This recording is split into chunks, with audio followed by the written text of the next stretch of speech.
Bonjour à tous, pour vous récompenser, je vais vous lire le début de mon roman L'impensable renouveau. J'espère que cela vous fera plaisir. En cette matinée du début du mois d'août, Paul, venant de se lever, va ouvrir les volets de la villa où il passe ses vacances. Il sait découvrir, sans avoir regardé dehors, un ciel d'un bleu immaculé. C'était le climat recherché pour son épouse Chantal et son fils Nicolas lorsqu'il a loué cette habitation dans l'arrière-pays varois. Ils avaient envisagé de séjourner en ces lieux, et 3 jours s'étaient écoulés. Les cigales n'avaient pas commencé leur charmant tintamarre dans la douce chaleur régnante. L'agréable senteur des pins chatouillait les narines d'un homme heureux et détendu. Paul et Chantal enseignaient dans le même lycée de Lyon, elle la langue anglaise, lui l'histoire-géographie. Elle était encore au lit comme leur fils Nicolas âgé de 3 ans. Elle attendait de sentir la bonne odeur de café pour se lever. Comme il leur était appréciable de pouvoir vivre au ralenti loin du stress quotidien des journées de labeur.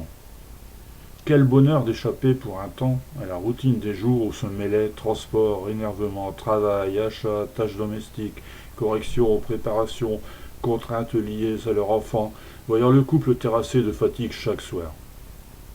Mariés depuis 5 ans, ils avaient partagé les obligations, naturellement, s'adaptant réciproquement aux absences dues aux réunions, aux conseils de classe par exemple. Dans cette vie accaparante, les petites vacances survenaient comme une soupape de sécurité, une sorte de libération, même s'ils avaient des copies à corriger et des cours à prévoir. Depuis la naissance de Nicolas, les loisirs se faisaient rares, se résumant à des promenades familiales le dimanche en forêt ou en montagne, avec pique-nique quand le climat le permettait. Pendant ce temps, les années de la trentaine s'écoulaient sournoisement, en catimini. Paul avait installé le matériel du petit déjeuner et les aliments sur le salon de jardin de la terrasse. À l'ombre d'un auvent, après avoir préparé le café et fait chauffer le lait pour Nicolas. Auparavant, il avait enroulé la bâche de la piscine. Seuls quelques oiseaux pépillaient. Eux étaient silencieux. On se réveillait peu à peu. Chantal, derrière des lunettes de soleil, protégeant le bleu de ses yeux de la vive lumière, mangeait lentement, se délectant miette après miette de ses biscottes beurrées et couvertes de confiture.